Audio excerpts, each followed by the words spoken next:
समस्त विद्यार्थी और शिक्षार्थी मानू अनेक अनेक शुभेच्छा और शुभकामना। आशा करुँची समस्ते भलरे थाओ। आज मो आउ एक सुंदर शिक्षणीय कहानी सहित ये भिडियोटी प्रस्तुत करुँची।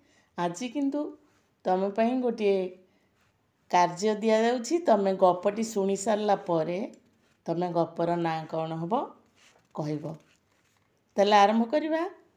अनेक जुग तलर कथा। सेतेबेले ए संसार गढ़ा होई नथिला। चारियाडे खाली पानी आउ पानी। ठाकुरे तापरे स्थल भाग गढ़िले। जल भितरे आग जीव सृष्टि कले। सेमाने हेले जल जीव। स्थल भागरे गछलता बण पहाड़ सबु गढ़िले। कि सुंदर पृथ्वी। तापरे गढ़ा हेले स्थल जीव, पशु पक्षी। आग छोट छोट जीव, तापरे बड़ बड़ जीव, बाघ भालू हाथी सिंह इत्यादि। संसार गढ़ा हेबा परे सृष्टिकर्ता दिने बुली बुली सबु देखिले। तांकर आनंद कहिले न सरे। सतरे सृष्टि तांकर केड़े सुंदर। दिने सृष्टिकर्ता भाबिले सबु तो गढ़ा सरीगला, एपरि आउ एक जीव गढ़ा जाता जे कि हुअंता सृष्टिर श्रेष्ठ जीव। ताकू गढ़ी सारिबा परे सृष्टि सर्जना शेष हुअंता। बहुत दिन से चिंता कले। मने मने जीवटीर नक्शा आंकिले। पक्षी तो आकाश रे उड़िला। पशु माने तो चारि गोड़े चालिले। मनीष को केमिति गढ़िबे ठीक कले। ताकू दुईटी गोड़ देई सीधा ठिया कराइबे। दीटा हाथ देबे। सेई दुईटी हेबो मनीषर असल बल। तारी साहाय्य से असंभव को संभव करिबो। ता आंगुठी गुड़िक ता पई सुख सौभाग्य आनिदेव। मुंडटीए देबे। तांकर पृथ्वी परी ताहा गोल हेबो। मनीषर मुंड को एभली करिबे जे मनीष तो सेतबेले से माने चिंता करिसंती जे सृष्टिर श्रेष्ठ जीव हबो। तार आकृति आकार तार रूपरेख को से मने मने स्थिर करचंदी। तार मुंडटी देबे जे मुंडटी की पृथ्वी परी गोल हेबो। पृथ्वी गोलाकार बोली आमे जानिचंदी। सेई भली ए जीवटीर मुंड गोल हेबो। सेथिरे से नुआ जिनिस भरी देबे। जहा पशु बा पक्षी को देई नाहंती मनीष ताहा पाइबो। सेईटा हेउची तार बुद्धि।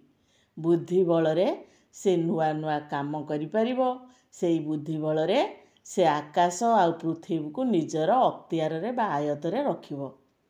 मनीषटी को से बहुत भाबी चिंते गढ़िले। प्रथमे मनीष पिला डाक छाड़िला। कुआं कुआं कुआं। जन्म होला बेले शिशु जेमिति प्रथमे कुआं कुआं डाक दियंती। मु ए पृथ्वी को आसीची नुआ कुनिया। नुआ नुआ नुआ। आमे सेतेबेले तार उच्चारणटा को जहा बोली भाबिबा आमको सेई भली शुभिबो। कुआं कुआं डाक छाड़ी शिशु जेतेबेले भूमिष्ठ हुए माँ कोलरू सेतेबेले कुआं कुआं शब्द करे।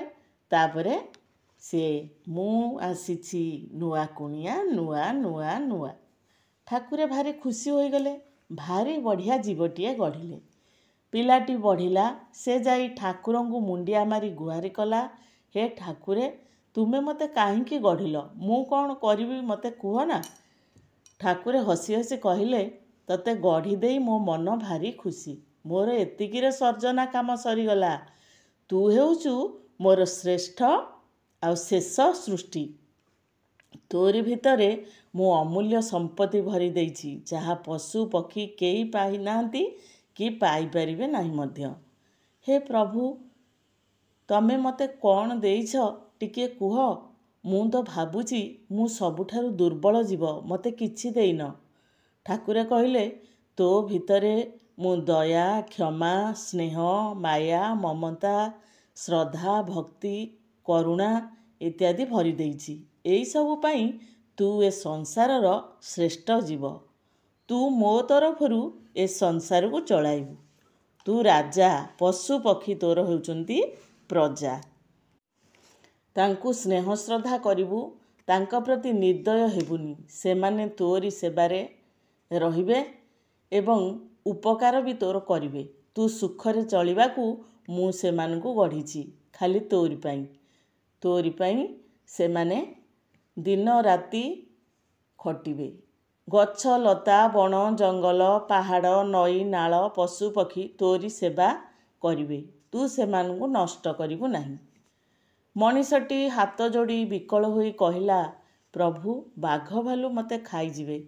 ସେମାନେ ହିଂସ୍ର ଜନ୍ତୁ, ପକ୍ଷୀ ଆକାଶରେ ଖାଲି ଉଡ଼ିବ, ମୋର ଆଉ ବଡ଼ ପଣିଆ ରହିଲା କେଉଁଠୁ? ଠାକୁରେ କହିଲେ, ତୋ ବୁଦ୍ଧି ବଳରେ ତୁ ବି ଆକାଶରେ ଉଡ଼ିବୁ, ପାଣିରେ ବି ବୁଡ଼ିବୁ, ତୁ ମୋ ପରି ଭଙ୍ଗା ଗଢ଼ା କରିପାରିବୁ। ହଁ ଠାକୁରେ, ସେତିକି କୃପା କର। ତମ ନାଁ ରହିବ, ମୁଁ ତମର ବାନା ଉଡ଼େଇବି।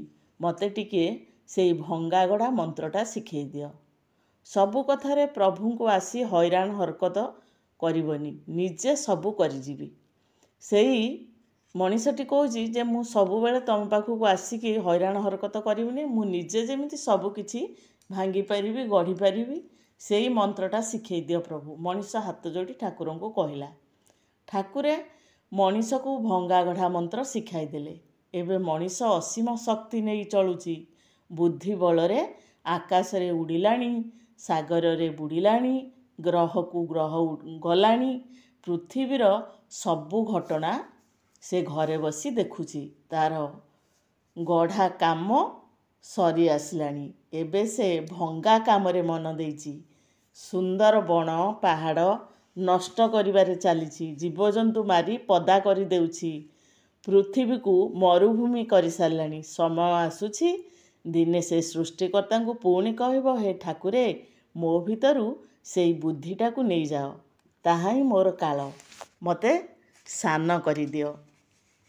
ପିଲାମାନେ, ଗପଟି କିଭଳି ଲାଗିଲା? ତମେ ଏଇ ଗପର ନାଁ କ'ଣ ଦେଇପାରିବ?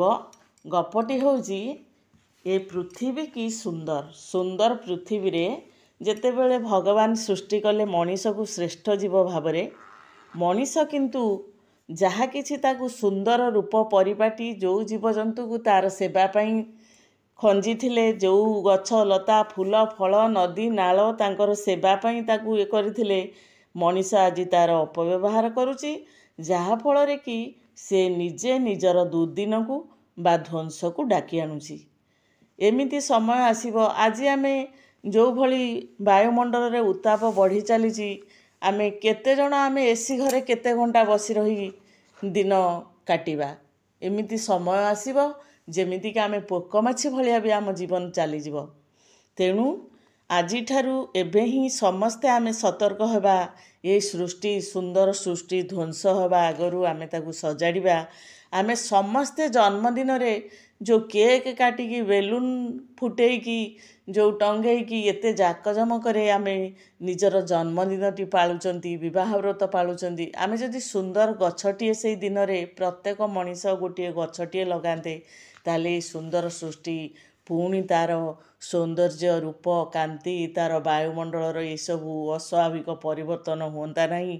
ସବୁ ଆମ ସେବାରେ ଲାଗି ପଡ଼ନ୍ତେ ଏବଂ ଆମ ପରିବେଶ, ଆମ ବାୟୁମଣ୍ଡଳ ଏବଂ ପ୍ରକୃତି ସହିତ ଆମର ବନ୍ଧୁତା ଯେତେ ନିବିଡ଼ ହେବ, ଯେତେ ମଧୁର ହେବ, ଆମେ ସେତେ ସୁନ୍ଦର ଭାବରେ ଜୀବନଯାପନ କରିପାରିବା। ତେଣୁ ଆଜି ଏତିକି ଏଇ ଗପ କାହାଣୀ ମାଧ୍ୟମରେ ମୁଁ ସମସ୍ତଙ୍କୁ କହିବାକୁ ଚାହୁଁଛି, ସମସ୍ତେ ନିଜର ଜନ୍ମଦିନରେ ଗୋଟିଏ ଗୋଟିଏ, ଏଇ ବର୍ଷା ଦିନ ଆସିଲା, ଜନ୍ମଦିନ ହେଉ ବା ନ ହେଉ, ରଥଯାତ୍ରା ଦିନ ସମସ୍ତେ ଗୋଟିଏ ଗୋଟିଏ ନିଜ ବାଡ଼ିରେ ଯେତିକି ଜାଗା ବି ଅଛି ଗଛଟିଏ ଲଗେଇବ ଏବଂ ସେଇ ଗଛଟି ଲଗେଇକି ତାର ଯତ୍ନ ନେବ।